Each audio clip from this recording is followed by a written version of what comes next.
بسم اللہ الرحمن الرحیم۔ سبق آموز چینل پر خوش آمدید۔ عرب کے چوروں کی ایک جماعت ایک پہاڑ کی چوٹی پر بیٹھی ہوئی تھی اور اس نے قافلے کا راستہ بند کر دیا تھا، اور شہروں کی رعایا ان کی لوٹ مار سے خوف زدہ تھی اور بادشاہ کا لشکر عاجز۔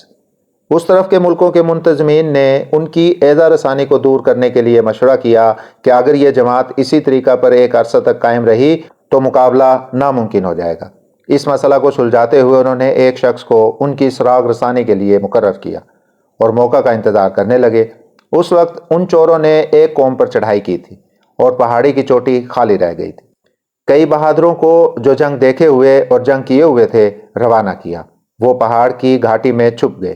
رات کے وقت جب چور واپس آئے، کیونکہ سفر کیے ہوئے اور لوٹ مار کا سامان لادے ہوئے تھے، انہوں نے ہتھیار جسم سے اتار کے رکھ دیے اور لوٹ کا اسباب بھی رکھ دیا اور مست ہو کر سو گئے۔ دلیر بہادر جو گھاٹی میں چھپے ہوئے تھے وہ باہر آ گئے اور انہوں نے ایک ایک کا ہاتھ مونڈوں پر باندھ دیا اور صبح بادشاہ کے دربار میں حاضر کیا۔ بادشاہ کی طرف سے حکم ہوا کہ ان سب کو مار ڈالو۔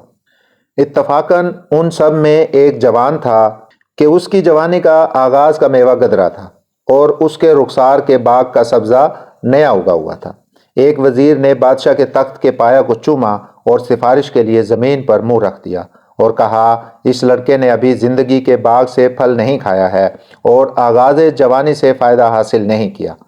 مالک کے اخلاق اور کرم سے یہ امید ہے کہ اس کا خون بخش کر بندے کو ممنون فرمائے۔ بادشاہ اس بات سے ناراض ہو گیا اور یہ بات اس کی بلند رائے کے موافق نہ آئی۔ جواب دیا، جس کی اصل بد ہو وہ نیکوں کا اثر قبول نہیں کرتا۔ نا اہل کو تربیت دینا ایسا ہے کہ گنبد پر اخروٹ پھینکنا۔ ان کی نسل اور بنیاد کو قطع کر دینا بہت بہتر ہے، کیونکہ آگ بجھانا اور چنگاری چھوڑ دینا، سانپ کو مارنا اور اس کے بچے کی پرورش کرنا عقل مندوں کا کام نہیں۔ وزیر نے یہ بات سنی اور خوشی اور ناخوشی سے اس کو پسند کیا اور بادشاہ کی اچھی رائے پر تعریف کی اور کہا، جو کچھ آپ نے فرمایا بالکل صحیح ہے۔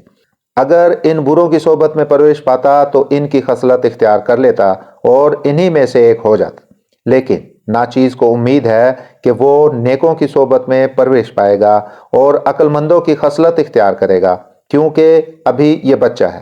اس قوم کی دشمنی اور نافرمانی کی عادت ابھی اس کی طبیعت میں قرار نہیں پائی۔ حدیث نبوی صلی اللہ علیہ وآلہ وسلم ہے، ہر بچہ پیدا ہوتا ہے فطرت اسلام پر، اور اس کے ماں باپ اس کو یہودی یا نصرانی بنا دیتے ہیں یا مجوسی۔ اور یہ مثال بھی خوب ہے۔ نوح علیہ السلام کا بیٹا بروں کے ساتھ بیٹھا، اس کی نبوت کا خاندان گم ہو گیا۔ اصحاب کہف کا کتا چند دن نیکوں کے ساتھ رہا، وہ آدمی بن گیا۔ وزیر کے کہنے پر بادشاہ نے اس کے قتل کا خیال چھوڑ دیا اور کہا، میں نے بخش دیا، اگرچہ میں نے مصلحت نہیں دیکھی۔ وزیر لڑکے کو ناز و نعمت سے لے آیا اور ایک ادب سکھانے والے استاد کو اس کی تربیت کے لیے مقرر کیا، یہاں تک کہ عمدگی سے بات کرنا، جواب دینا اور بادشاہ کی خدمت کے آداب اس کو سکھائے۔ سب لوگوں کی نظر میں وہ پسند آیا۔ ایک دن وزیر اس کی اچھی عادتوں میں سے تھوڑی بادشاہ کے دربار میں بیان کر رہا تھا کہ عقل مندوں کی تربیت نے اس پر اثر کیا ہے اور قدیم جہالت اس کی سرشت سے نکل گئی ہے۔ بادشاہ کو اس بات سے ہنسی آئی اور کہا، آخر کار بھیڑیے کا بچہ بھیڑیا ہوگا، اگرچہ وہ انسان کے ساتھ ساتھ بڑا ہو۔ 2 برس اس واقعے کے بعد گزر گئے۔ محلہ کے بدماشوں کا ایک گروہ اس کے ساتھ مل گیا اور دوستی کا عہد کیا، یہاں تک کہ وہ فرصت کے وقت وزیر اور اس کے دونوں لڑکوں کو مار ڈالا اور بے انتہا مال و دولت اٹھا لے گیا اور چوروں کے غار میں باپ کی جگہ بیٹھ گیا اور نافرمان ہو گیا۔ بادشاہ نے افسوس کرتے ہوئے دانتوں میں انگلی دبائی اور کہا، اچھی تلوار برے لوہے سے کوئی شخص کیسے بنا سکتا ہے؟ اے عقل مند، نالائق تربیت سے لائق نہیں ہو سکتا۔